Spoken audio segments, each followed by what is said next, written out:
नमस्कार। अब तक के सभी समाचारों को लेकर आपके साथ मैं हूं सुखवीर। आप देख रहे हैं आपका अपना चैनल भिवानी हलचल। सबसे पहले एक नजर आज की न्यूज हेडलाइंस पर। बाल मजदूरी करते बच्चों को छुड़वाया विभाग ने।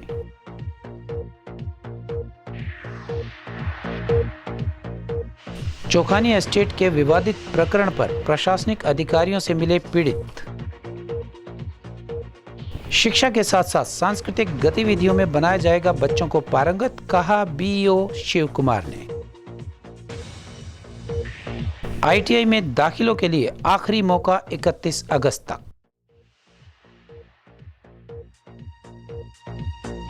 बारिश से आई तापमान में गिरावट। और अब खबरें विस्तार से। राष्ट्रीय बाल अधिकार संरक्षण आयोग के द्वारा चलाए जा रहे अभियान के अंतर्गत 2 नाबालिग बच्चों को मजदूरी करते हुए छुड़वाया गया। इस बारे में विभाग अधिकारी पुनीत शर्मा ने बताया कि उनके द्वारा भिवानी में रेड लगाकर जिन बच्चों की उम्र 14 वर्ष से कम है उन्हें मजदूरी करने से मुक्ति दिलवाई गई है। वहीं उन्होंने कहा कि नाबालिग बच्चों के साथ मजदूरी करवाने वाले लोगों के खिलाफ सख्त कार्रवाई की जाएगी। राष्ट्रीय बाल अधिकार संरक्षण आयोग विभाग के पुनीत शर्मा ने बताया कि भारत सरकार की अनेक योजनाओं के तहत किशोर जो 14 से 18 वर्ष के बीच हो उनसे सिर्फ 6 घंटे काम करवा सकते हैं और उसकी जानकारी चाइल्ड वेलफेयर सोसाइटी या लेबर डिपार्टमेंट या फिर उपायुक्त को पहले देनी होगी कि उसे कितना वेतन दिया जा रहा है। सभी जानकारियां विभाग को देनी होंगी। उन्होंने जागरूक करते हुए बताया कि कोई भी कंपनी या दुकान मालिक किशोरों से इसलिए काम करवाते हैं कि वह वयस्क या पुरुषों से अधिक कार्य करते हैं और कम पैसों में मान जाते हैं। किशोर को अपने हक अधिकारों का पता नहीं होता, जिसमें उनसे काम से कम मजदूरी देकर काम करवाया जाता है और 10 से 12 घंटे काम करवा लेते हैं। किशोरों से 6 घंटे से ऊपर कार्य नहीं करवा सकते।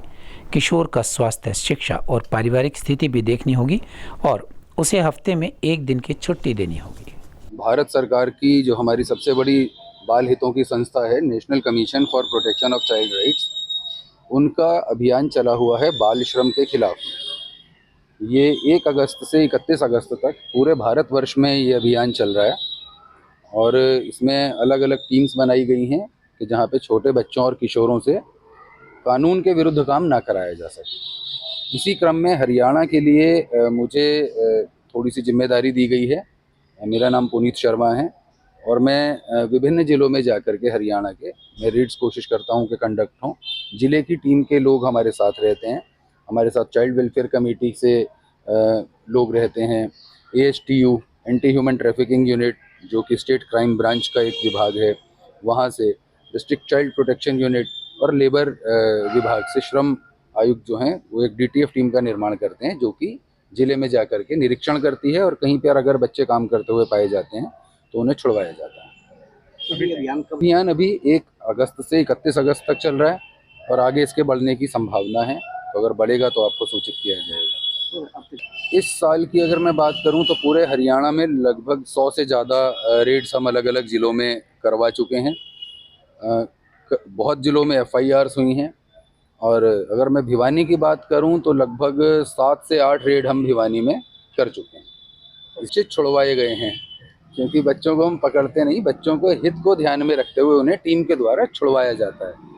आज भिवानी शहर में 2 दुकानों से एक बच्चा, 2 दुकानों से 2 बच्चे हमने रेस्क्यू किए हैं, छुड़वाए हैं, जो कि ज़्यादा समय कार्य कर रहे थे और उन्हें कम मेहनताना दिया जा रहा था। कानून के अनुसार बच्चों से सिर्फ 6 घंटे काम करवाया जा सकता है, उसमें भी 1 घंटे का उन्हें रेस्ट देना चाहिए जो चाइल्ड लेबर एक्ट कहता है, पर इन बच्चों से 9-9, 10-10 घंटे काम करवाया जा रहा था और उन्हें मेहनताना भी कम दिया जा रहा था। 2 क्राइटेरिया हैं।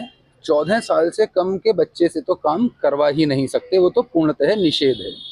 पर जो दूसरी कैटेगरी है जिसे हम किशोर कहते हैं, 14 से 18 साल, उसमें बच्चे से उसकी जैसे ज़रूरत होती है। भारत एक प्रगतिशील अर्थव्यवस्था है, वहाँ पर बच्चों को जो किशोर हैं उन्हें कई बार काम करने की आवश्यकता होती है, तो उसके लिए मानक निर्धारित किए गए हैं। उसमें मेन यही है कि सबसे पहले अगर आप किसी किशोर को रख रहे हैं 14 से 18 साल के, तो आपको अपने एरिया के लेबर इंस्पेक्टर को सूचित करना पड़ेगा कि हमने ये बच्चा यहाँ पे रखा हुआ है, ये किशोर यहाँ रखा हुआ है, इसकी ये आयु है, हम इसे इतनी तनख्वाह देते हैं, इस दिन इसकी छुट्टी रखते हैं।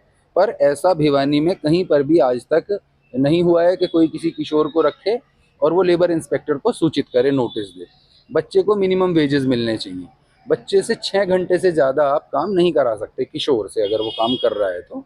और साथ ही उसे हफ्ते में 1 दिन की छुट्टी होनी चाहिए। तो इस तरह की कुछ रेगुलेशन सरकार ने बनाए हैं ताकि बच्चे की भी चिंता की जा सके, बच्चे के स्वास्थ्य को, बच्चे की पढ़ाई को, बच्चे के एक नैसर्गिक विकास में कोई बाधा ना हो। इन सब चीज़ों को ध्यान में रखते हुए ये कुछ नियम बनाए हुए हैं जिस दायरे के अंदर रह करके किशोर से कार्य करवाया जा सकता है। भिवानी की चौखानी स्टेट की गली नंबर 1 में कथित भूमाफिया के द्वारा फर्जी पीआईडी के आधार पर बनवाई गई रजिस्ट्री को रद्द करवाने की मांग को लेकर भिवानी संघर्ष समिति के पदाधिकारियों ने प्रशासनिक अधिकारियों से मुलाकात की। भिवानी संघर्ष समिति के पदाधिकारियों ने मांग की है कि भूमाफिया के द्वारा करवाई गई इस रजिस्ट्री को तुरंत प्रभाव से रद्द किया जाए, क्योंकि 28 अगस्त को उपायुक्त ने फर्जी पीआईडी को रद्द कर दिया था। महम गेट पर चौखानी एस्टेट स्थित गली नंबर 1 के फर्जी पीआईडी रद्द होने के बाद अब फर्जी पीआईडी बनवाने वाले नगर परिषद के दोषी अधिकारियों व कर्मचारियों के खिलाफ कार्यवाही की मांग को लेकर भिवानी संघर्ष समिति भिवानी के पुलिस अधीक्षक व एसडीएम से मिली।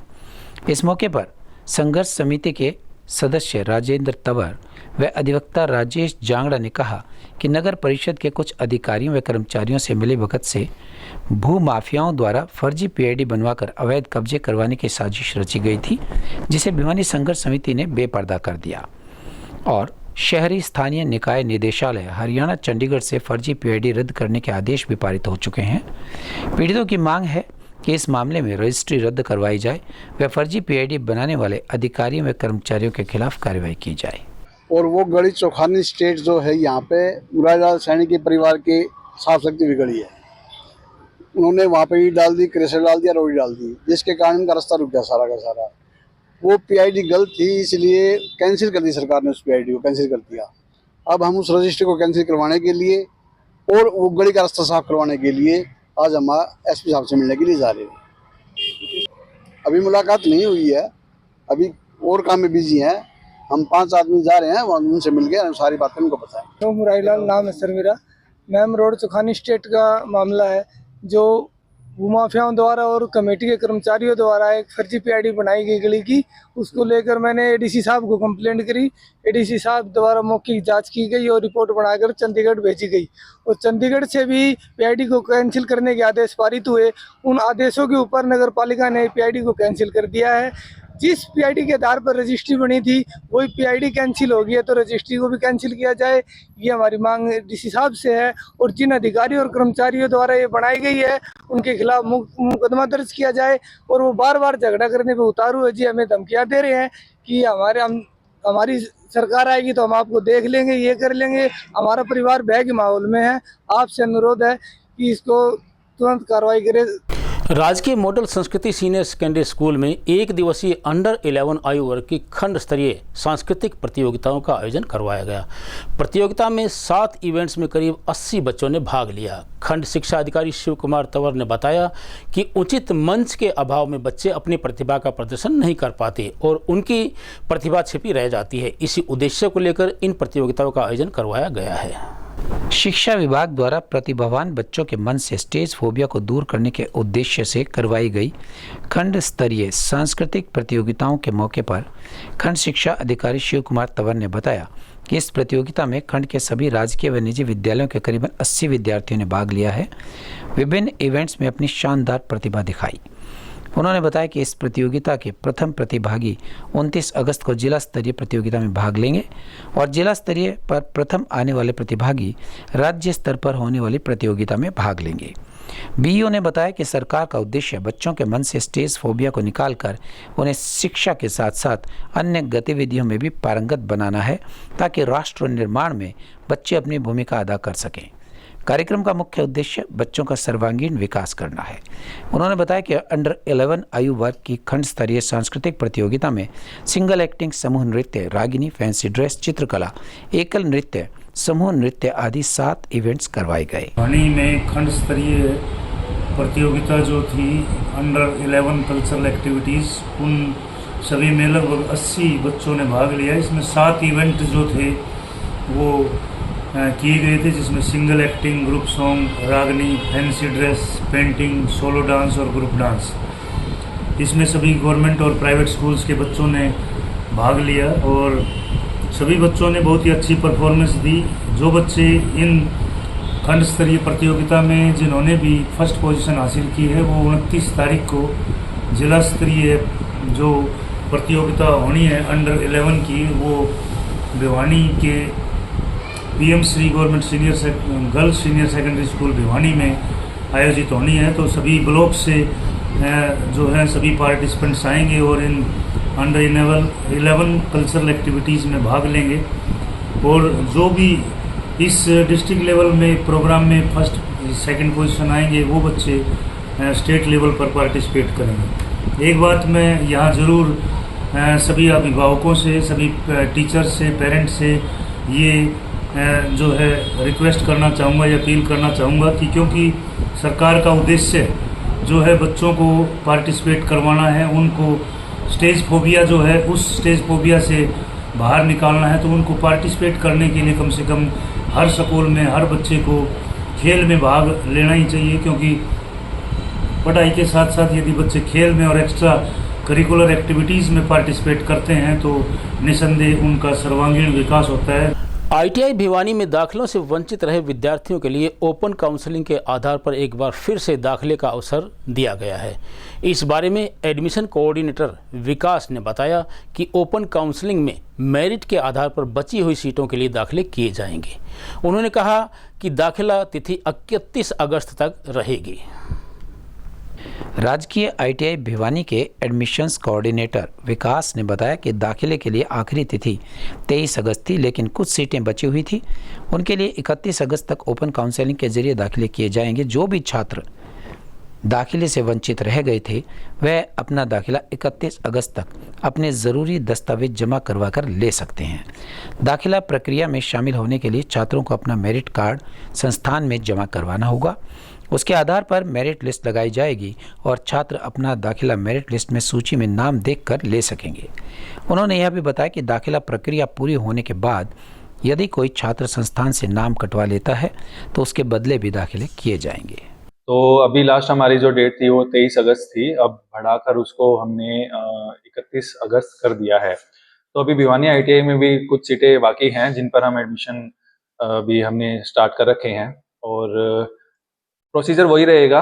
12 बजे से पहले आपको जो भी कैंडिडेट हैं उनको मेरिट कार्ड जमा करवाना है यहाँ संस्थान में और उनके बिहाफ पर फिर हम मेरिट लिस्ट बनाएंगे और फिर हम मेरिट के अकॉर्डिंग एडमिशन देंगे उनको। तो भिवानी आईटीआई में अभी काफ़ी कम सीटें खाली बची हुई हैं।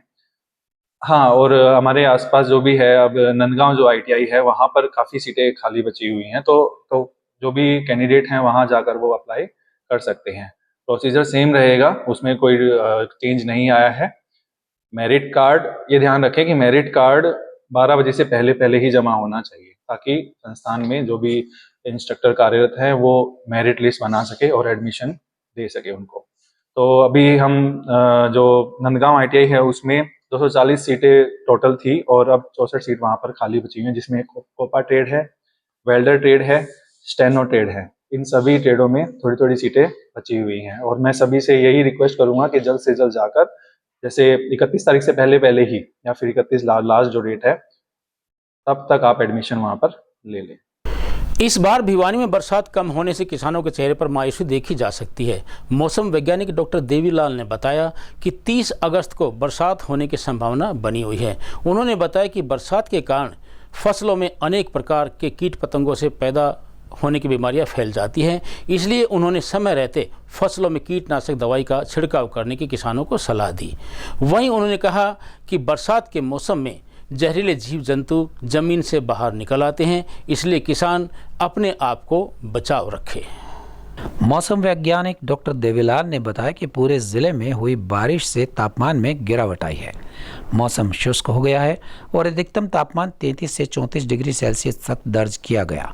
वहीं न्यूनतम तापमान 27 से 28 डिग्री सेल्सियस तक दर्ज किया गया है। उन्होंने कहा कि क्षेत्र में 30 तारीख को अच्छी बारिश होने की संभावना है। उन्होंने किसानों को जागरूक करते हुए बताया कि किसान अपने फसलों की सिंचाई पर ध्यान दें, 30 तारीख तक इंतज़ार करें और मौसम में नमी होने के कारण फंगल व कीट जैसी बीमारी होने की संभावना है। कीटनाशक करते समय किसानों को सावधानी बरतनी होगी। वहीं तापमान में नमी होने के कारण ह्यूमिडिटी 70 से 80 हो गई है। बारिश हुई है, काफी लंबे क्षेत्र में लगभग पूरे डिस्ट्रिक्ट में बारिश हुई है और अभी आज भी बारिश की संभावना है, हल्की से मध्यम बारिश होने की संभावना है।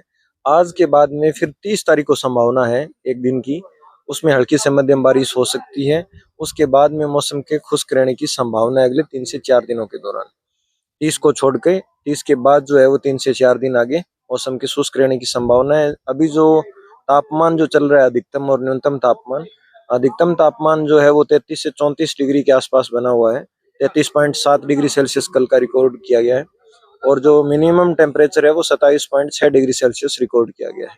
तो किसान भाइयों से यही आग्रह है कि अभी जो अच्छी बरसात हुई है, इस बरसात में 30 को छोड़ के अगर किसी इस समय, क्योंकि कीटनाशकों के छिड़काव, कीट का भी प्रकोप ज्यादा रहता है, तो कीटनाशक छिड़काव करते समय सावधानी बरतें। 30 को बारिश की संभावना है, उसके बाद में आगे 3 से 4 दिन जो है वो मौसम के शुष्क रहने की संभावना है। और अब चलते चलते हरियाणा विधानसभा की चुनावी तारीख आगे बढ़ाने को लेकर भाजपा के प्रदेश प्रधान मोहनलाल कौशिक और इनेलो के विधायक अभय चौटाला ने भारत के चुनाव आयोग को पत्र लिखा था। इसमें बड़ा कारण इन दिनों छुट्टियां होना बताया गया था। इन पत्रों पर आयोग ने 27 अगस्त की मीटिंग में विचार करना था, परंतु इस मीटिंग में आयोग से कोई चर्चा नहीं हुई बताते हैं। हालांकि अभी भारत चुनाव आयोग की ओर से आधिकारिक घोषणा नहीं हुई है, पर समझा जा रहा है कि अब चुनाव 1 अक्टूबर को ही होंगे और 4 अक्टूबर को मतगणना होगी। प्रशासन ने इन्हीं तारीखों को मद्देनजर रखकर चुनाव करवाने की तैयारी की हुई है।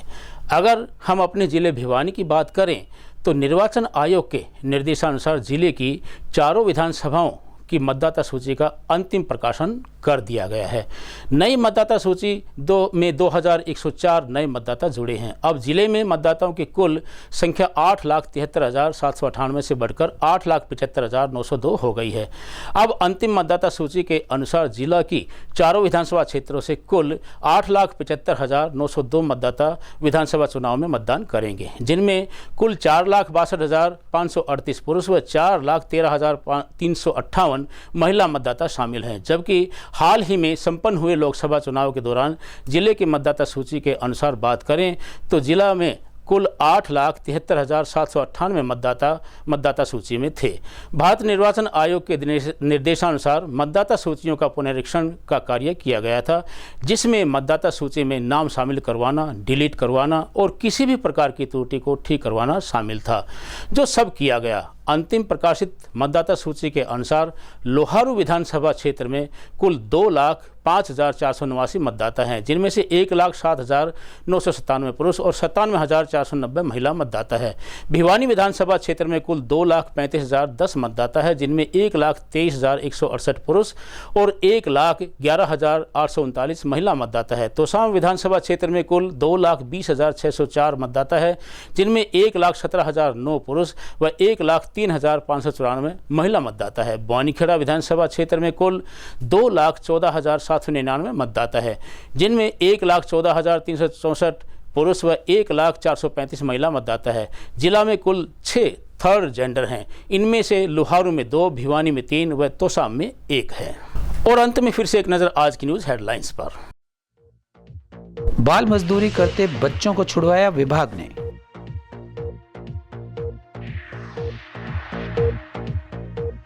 चोखानी एस्टेट के विवादित प्रकरण पर प्रशासनिक अधिकारियों से मिले पीड़ित। शिक्षा के साथ साथ सांस्कृतिक गतिविधियों में बनाया जाएगा बच्चों को पारंगत, कहा बीईओ शिव कुमार ने। आईटीआई में दाखिलों के लिए आखिरी मौका 31 अगस्त तक।